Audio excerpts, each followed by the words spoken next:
मयंक ज्योतिष वर्ल्ड के YouTube channel में मैं डॉक्टर आर के पाठक मयंक एक बार पुनः आप सभी का हार्दिक स्वागत एवं अभिनंदन करते हुए आज के इस महत्वपूर्ण वीडियो में आपको जानकारी देंगे कि संवत 2082 जो अभी प्रारंभ हो रहा है 30 मार्च से, उसी दिन से वासंतिक नवरात्र का प्रारंभ होगा। तो इसमें कलश स्थापन कब करना है, तिथि प्रतिपदा कब से कब तक रहेगी और साथ में जो आपका नवरात्र का व्रत होता है कितने दिन चलने वाला है और साथ में हम आपको हवन कब करना है, कितने तारीख को करना है और नवरात्र व्रत का पारण कब करना है, इसकी पूरी जानकारी देंगे। वीडियो को स्किप न कीजिएगा, छोटी सी वीडियो है, बहुत अच्छी जानकारी आपको मिलेगी। जैसा कि आप सभी जानते हैं साल में 2 नवरात्र इस समय होते हैं, 2 प्रकट नवरात्र होते हैं और 2 गुप्त नवरात्र होते हैं। तो जो प्रकट नवरात्र में है उसमें एक शरद काल की होती है जो आश्विन महीने के शुक्ल पक्ष के प्रतिपदा से लेकर के नवमी तक होती है, और दूसरा जो नवरात्र होता है वह चैत्र शुक्ल प्रतिपदा से लेकर के नवमी तक होता है।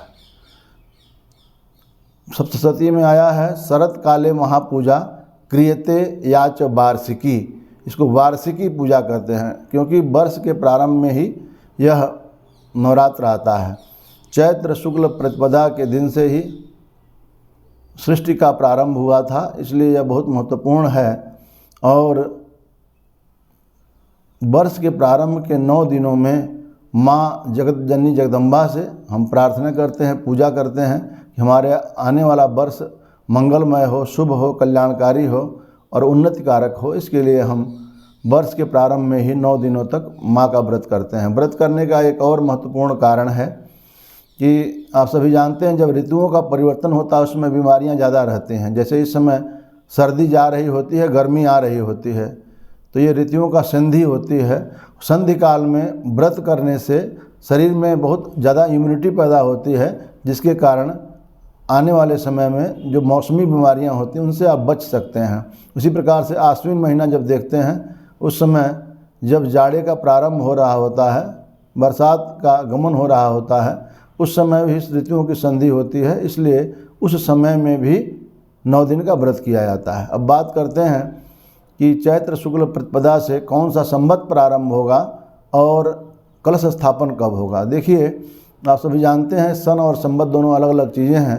जैसे 1 जनवरी से सन 2025 का प्रारंभ हुआ था, तो जो कि ईसाई कैलेंडर है, लेकिन हमारा हिंदू धर्म का जो नववर्ष होता है वह 1 जनवरी से प्रारंभ नहीं होता। भले हम एक दूसरे को नववर्ष की हार्दिक बधाइयाँ, हैप्पी न्यू ईयर 2025 बोले होंगे, लेकिन सनातन धर्मावलंबियों के लिए जो नववर्ष प्रारंभ है वह चैत्र शुक्ल प्रतिपदा से होगा। अर्थात अभी जो 30 मार्च 2025 से हमारा नया वर्ष, हिंदुओं का नया वर्ष, सनातनियों का नया वर्ष प्रारंभ हो रहा है।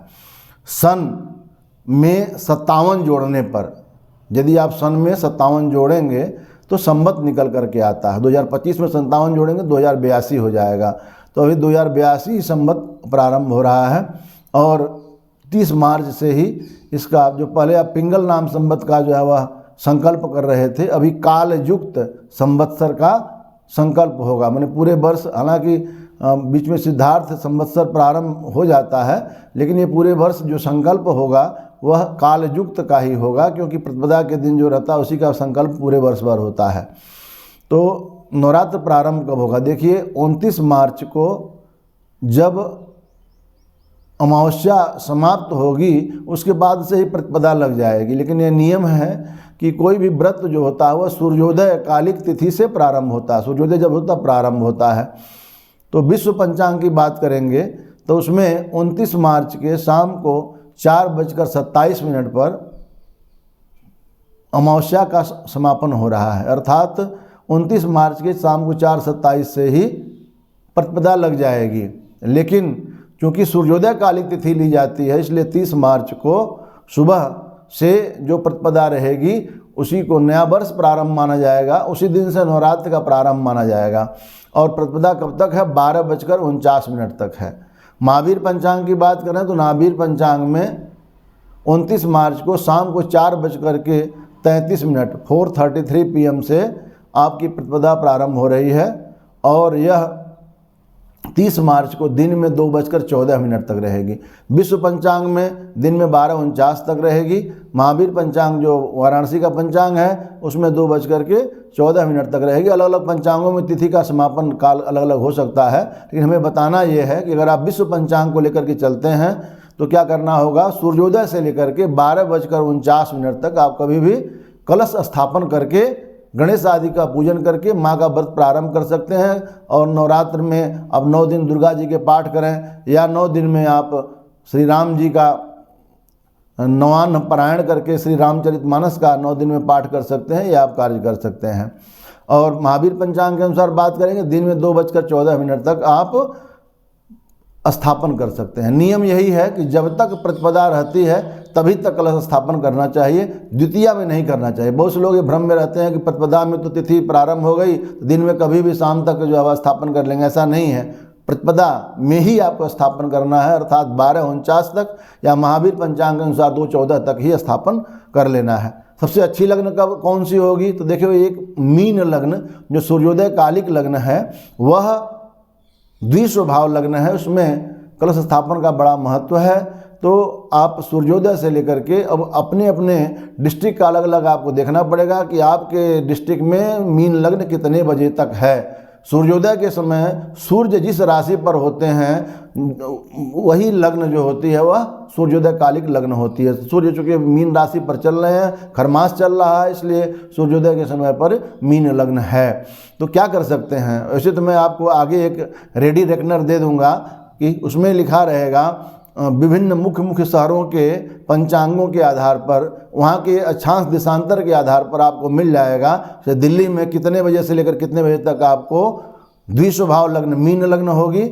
या फिर अभिजित मुहूर्त बहुत अच्छा होता है, जो दोपहर में अभिजित मुहूर्त जो 48 मिनट का, वैसे नियम है तो 48 मिनट का होता है, जो मध्याह्न से 24 मिनट पहले 24 मिनट बाद का। लेकिन इसकी कैलकुलेशन जो होती है सूर्योदय सूर्यास्त पर डिपेंड करती है, आपके जो दिनमान और रात्रिमान पर डिपेंड करती है।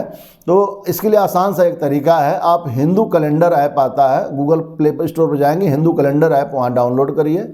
उसमें ऑप्शन आता है हिंदी अंग्रेजी जो भी आप सेलेक्ट करना हो, और भी भाषाएं हैं सेलेक्ट कर सकते हैं।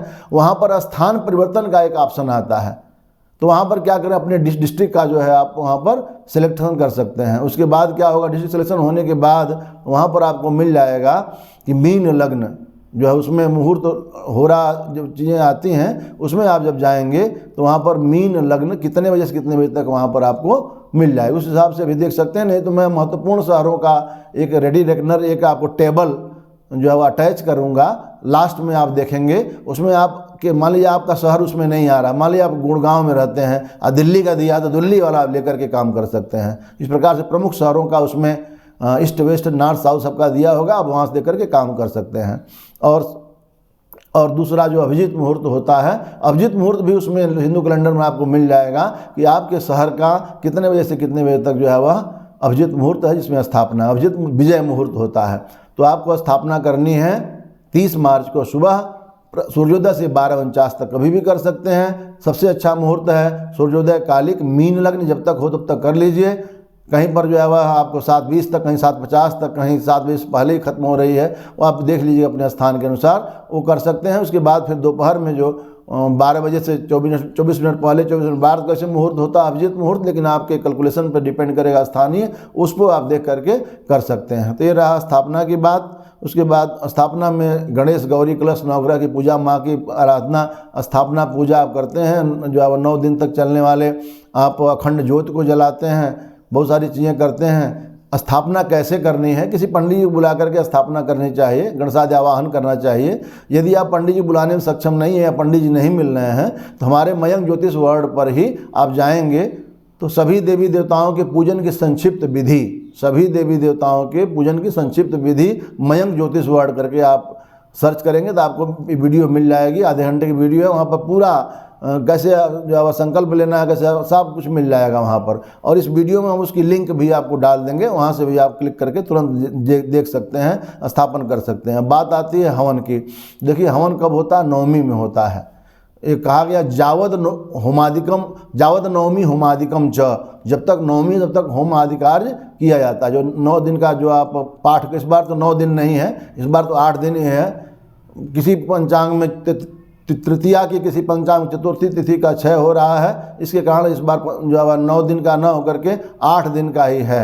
मतलब 30 मार्च से लेकर के जो है 6 अप्रैल तक ही जो है वह 8 दिन का नवरात्र इस बार है। तो 8 दिन में ही आप 9 पाठ आपको पूरा करना है। नवमी में सुबह से लेकर के शाम तक नवमी है, तो कभी भी आप जो है वह हवन कार्य कर सकते हैं। कितने तारीख को? 6 अप्रैल को। 6 अप्रैल को हवन कार्य दिन भर कर सकते हैं। भगवान राम का जन्म दोपहर में 12 बजे होगा, उसको आप जो है वह क्या कहते हैं, रामनवमी का त्यौहार मनाइए और माता जी के 9 दिन का व्रत कीजिए, पाठ कीजिए। 9 दिन संभव न हो तो पहला लास्ट अर्थात 30 मार्च को और 5 अप्रैल को आप जो है वह व्रत कर सकते हैं। अब पारण कब करना है? जो लोग फर्स्ट लास्ट करेंगे वह नवमी के दिन कन्या पूजन करने के बाद, या अष्टमी को भी कुछ लोग कन्या पूजन करते हैं, कन्या पूजन करने के बाद वे क्या कर सकते हैं? पारण कर सकते हैं हवन करने के बाद, कन्या खिलाने के बाद। लेकिन जो 9 दिन व्रत रख रहे हैं उनको 6 तारीख को नहीं बल्कि 7 तारीख को सूर्योदय के बाद वे कभी भी पारण कर सकते हैं। 9 दिन वालों को 7 को पारण करना है, फर्स्ट लास्ट वालों को 6 को करना है। तो आशा नहीं पूर्ण विश्वास है आपको वो जानकारी बहुत अच्छी लगी होगी। ऐसे महत्वपूर्ण जानकारियों को देखते रहने के लिए हमारे मयंक ज्योतिष वर्ल्ड से जुड़े रहें और इस वीडियो को अधिक से अधिक लोगों में शेयर करें, लाइक कमेंट भी करें।